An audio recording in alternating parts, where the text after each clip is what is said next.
Quadroids is great. Back in August, I had the pleasure of playing and reviewing the demo for Blue Loop's new 2D puzzle platformer, and I'm pleased to report that the full version of the game, which drops tomorrow, is even better. What, specifically, did I like about the mind-twisting Quadroids? Was it too easy or too challenging? What types of gamers would I recommend it to? And how do I expect the internet to respond to the game? Let's dive in. Conceptually, Quadroids is incredibly simple. It's a 2D puzzle platformer where each of the buttons on the back of the controller, the triggers and bumpers, control the little robot dudes, called Quadroids, on the corresponding screen, allowing them to jump. The goal of each level is simple as well. You just have to get one of your Quadroids to the portal to beat the level. But from there, it gets wildly and deliciously complicated. As you progress through the first planet, you'll eventually be tasked with controlling multiple Quadroids at the same time, spreading your focus across all 4 screens. And once you've got the hang of that, the game starts throwing spike pits and pools of acid at you.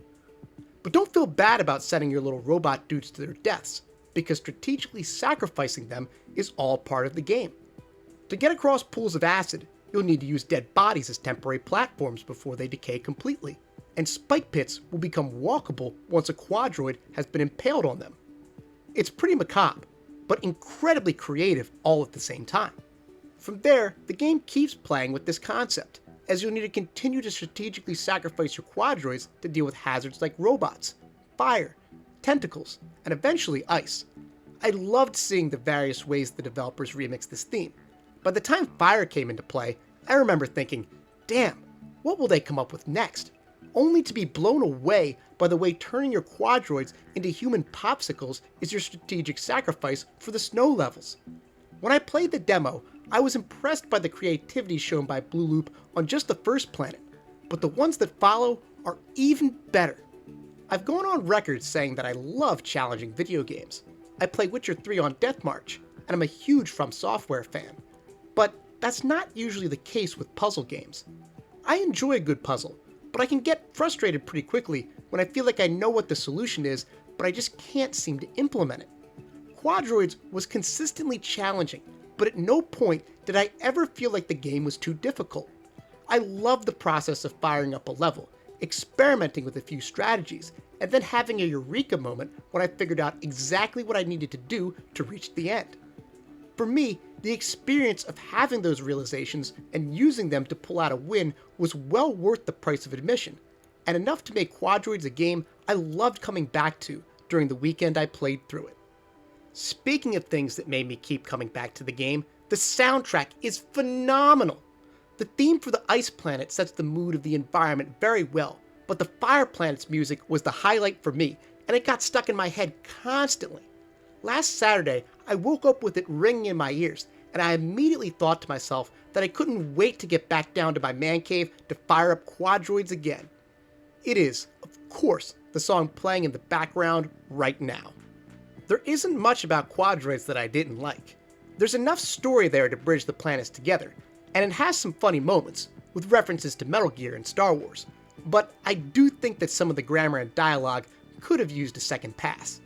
Still, it's a minor aspect of the game that didn't affect my final opinion of it too much. If you're a fan of puzzles, or are looking for a fun but challenging game to test your reflexes and your strategic brain, then Quadroids is for you. As a longtime special education teacher, I could absolutely see this game being used by occupational therapists, because it really does work out everything from your fingers to your eyes and, of course, your mind. Personally, I expect this game to be a major hit with the streamer community. It's certainly not getting over it with Bennett Foddy in terms of difficulty, but watching Twitch and YouTube personalities play this game, get frustrated each time they get close to victory, and have stunning eureka moments in real time is sure to be entertaining.